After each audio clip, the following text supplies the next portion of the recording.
Ealdormere at Home, a web series dedicated to keeping us connected during these trying times.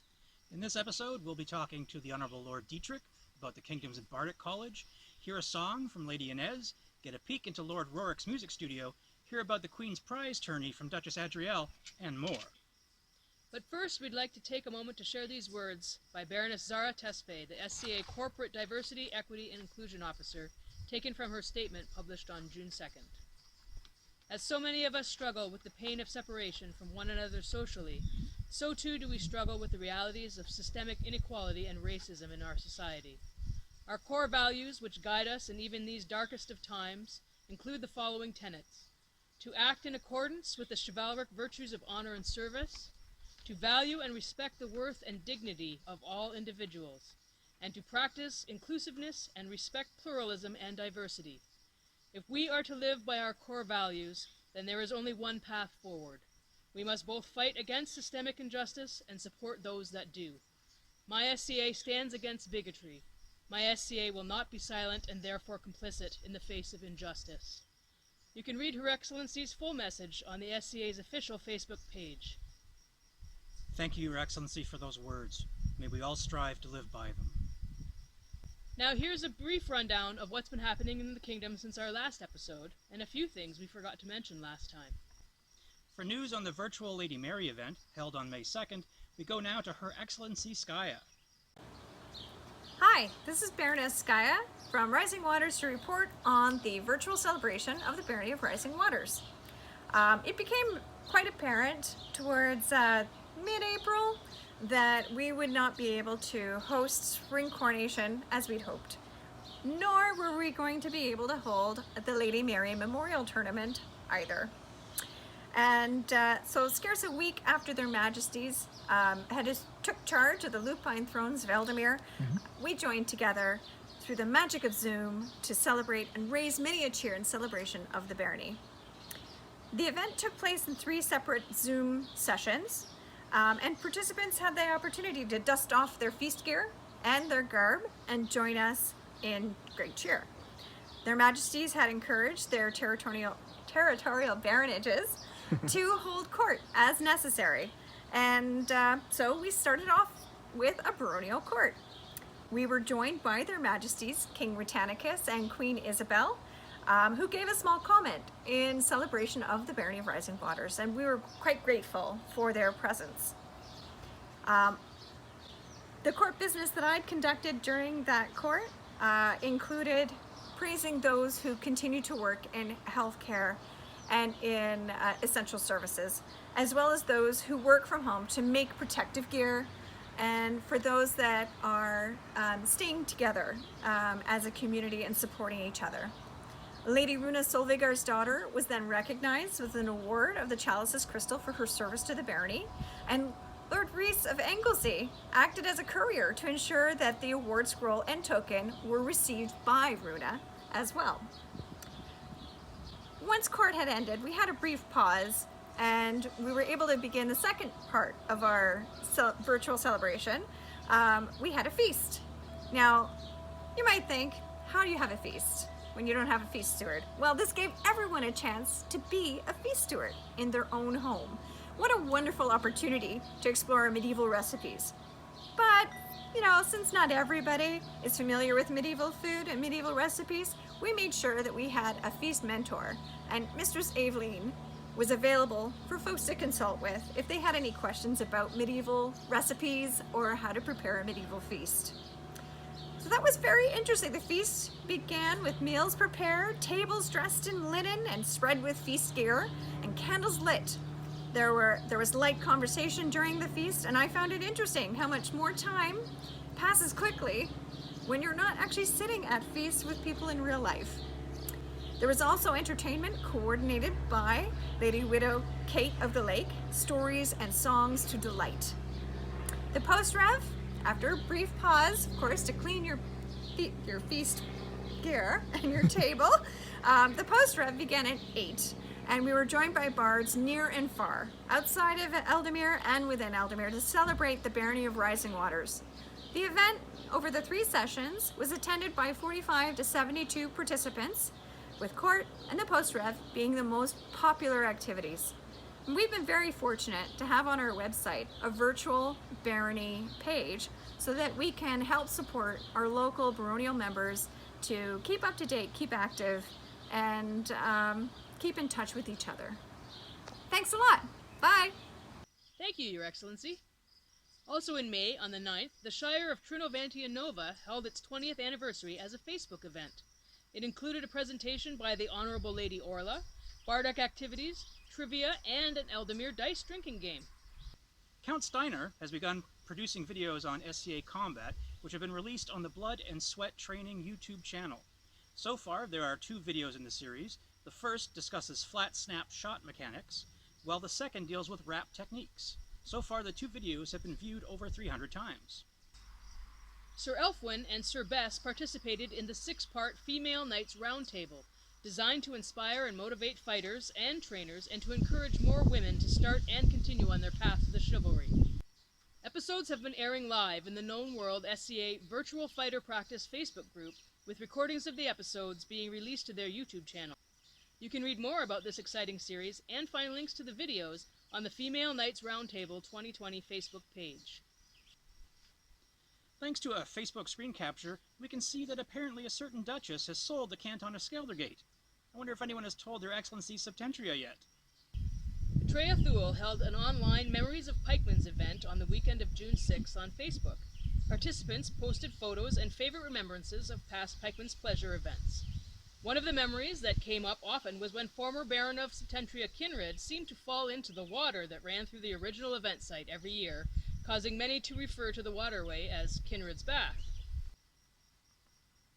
We'd like to take a moment now to thank all you Ealdormerians who are working on the front lines during this pandemic, those deemed essential workers, and those who have been assisting their communities by contributing to the construction and delivery of face masks, head caps, gowns, and other PPE wear, have been spreading goodwill and lifting people's spirits and donating blood.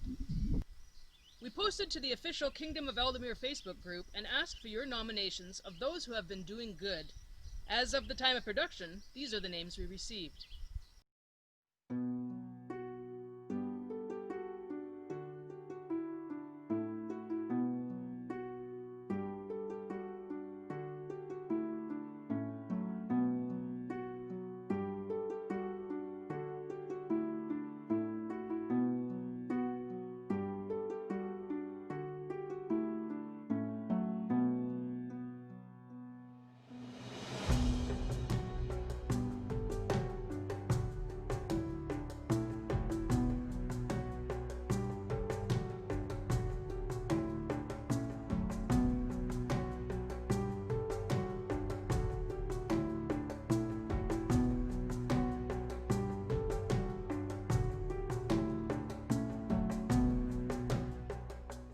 To all those we just listed, and to all those who could also have been there, thank you. If anyone is interested in making PPE, check out the video description for some links to organizations that would love to hear from you. Ealdormere continues to prove its adaptability to our new situation with several more virtual get-togethers this past week, including more online bardic circles, pub nights, and guild and group meetings. Now it's time for Wolves of the Breed, wherein we talk with one of your fellow Ealdormerians.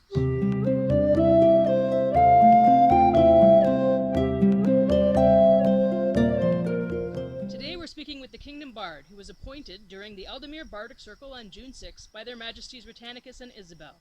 Welcome to the Honourable Lord Dietrich von Sachsen, who will be speaking about the Bardic College of Ealdormere. Hi Colin and Thorfina. Hello Ealdormere at home. I hope you are all doing well. First off, Dietrich, could you tell us a little bit about yourself?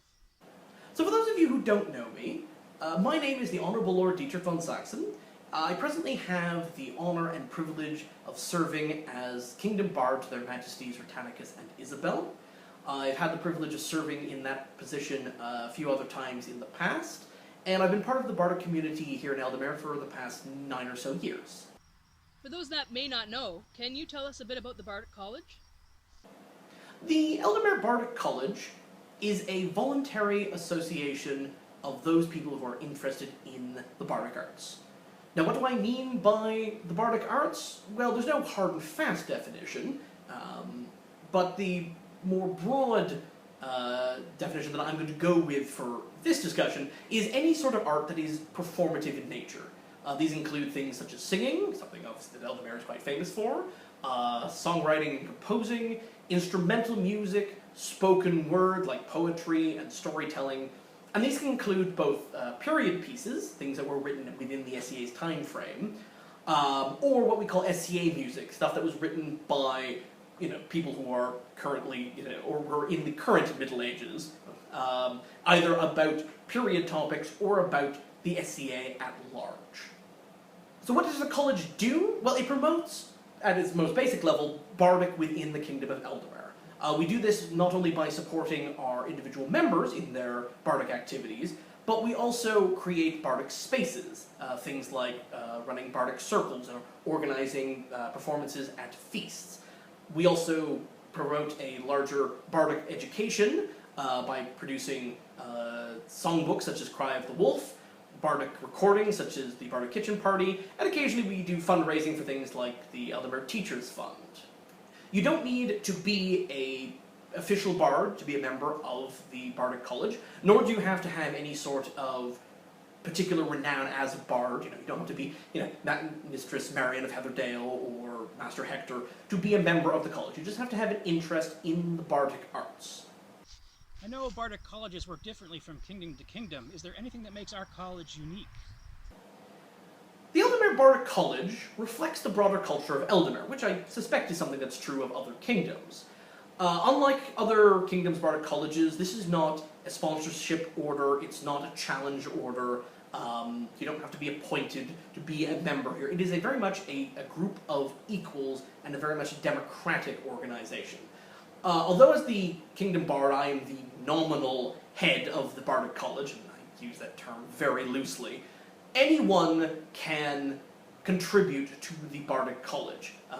If you have something you want to discuss, something that you think is of importance to promoting Bardic in the kingdom, or if any sort of thing that if you want to perform or write, you do that as you see fit. It's not directed by anyone.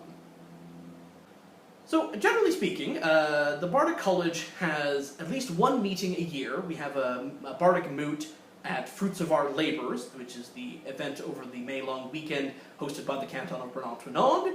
That's been going for the last 3 years. This year, of course, we did that virtually, and the context of the moot will be hopefully posted relatively shortly, so if you want to see the sort of things that we've been discussing, I encourage you to view that. But we also have a number of online spaces.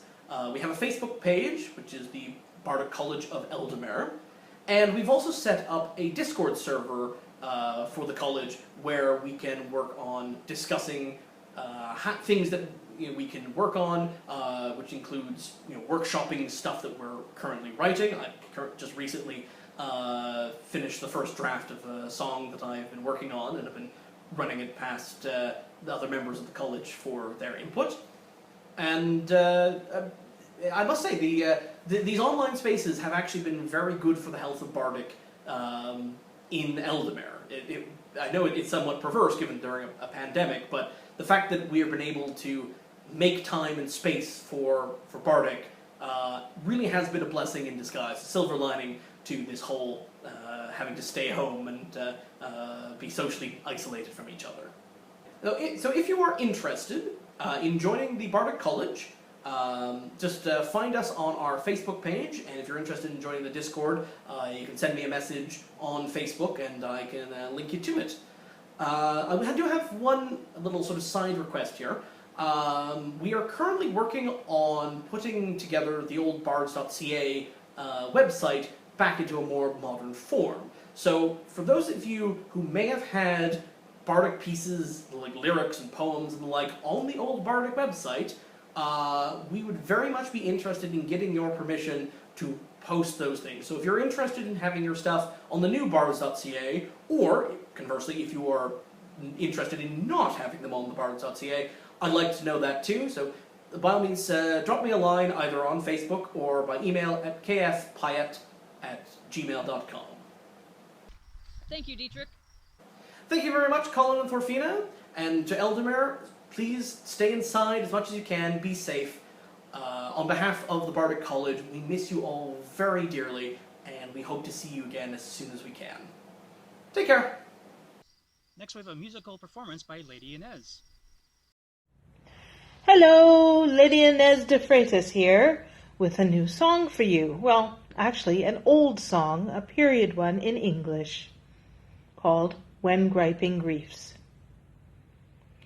When griping griefs the heart would wound, and doleful dumps the mind oppress, then music with her silver sound is wont with speed to give redress of troubled mind. For every sore sweet music hath a salve therefore of troubled mind.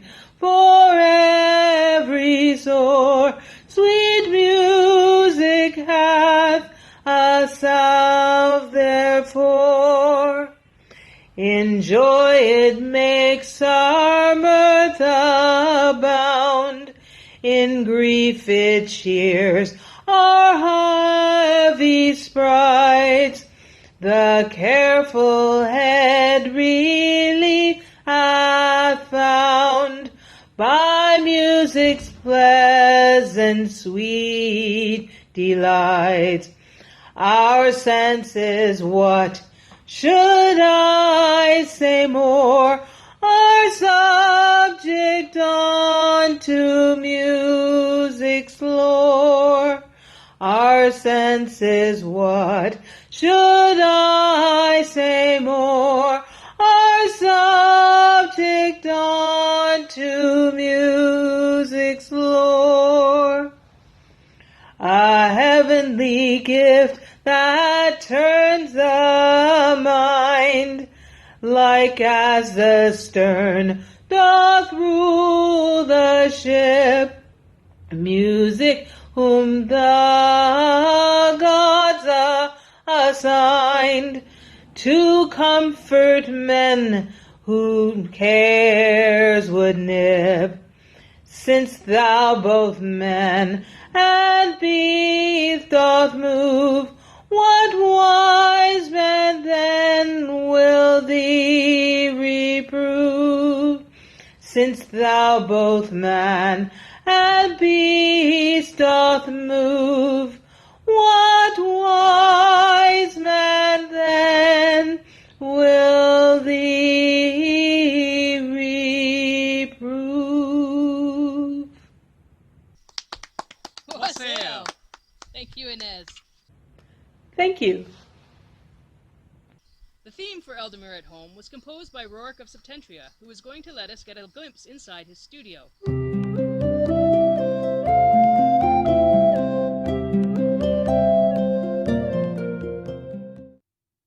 Rorik of Septentria's musical studio is entirely digital and built around virtual instruments that function entirely within his computer workstation.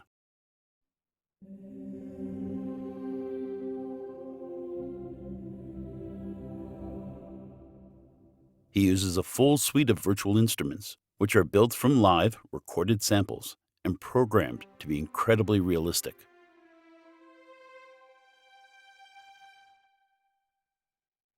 All elements of the basic performance characteristics are accounted for, including different articulations, tonalities, and styles.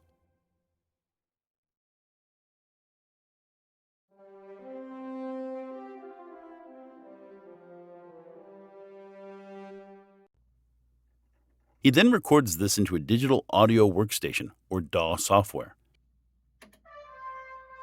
He uses Cubase Pro 10, and with this software, he arranges and mixes the tracks to produce the final product. Rorik's system contains string sections, woodwinds, brass, choirs and timpanis, exotic medieval and prehistoric instruments, and even a didgeridoo.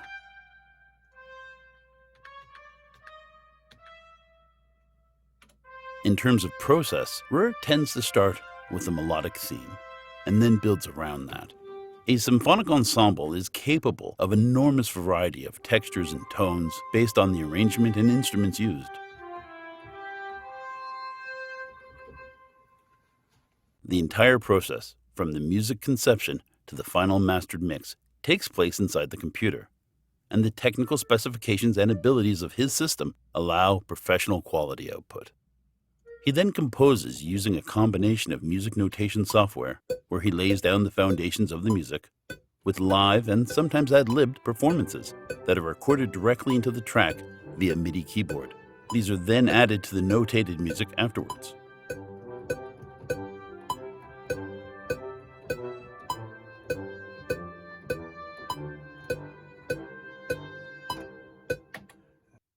The music is mixed, and effects are added in DAW, and then this final mix is exported in whatever format is required.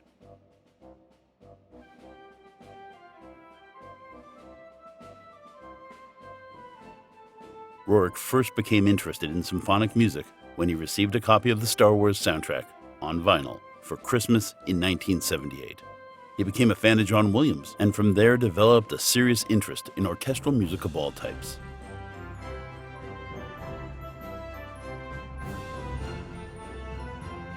He never expected to be able to actually create this kind of music, since he had no access to an orchestra. However, modern computers made his dream a reality.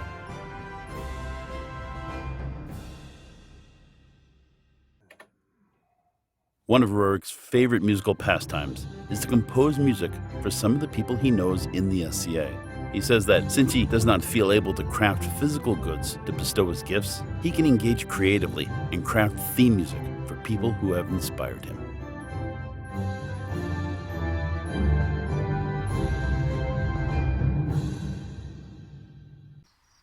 For news of upcoming events, we first turn to Lady Lysele Wollenmonger in the canton of Ard-Creog.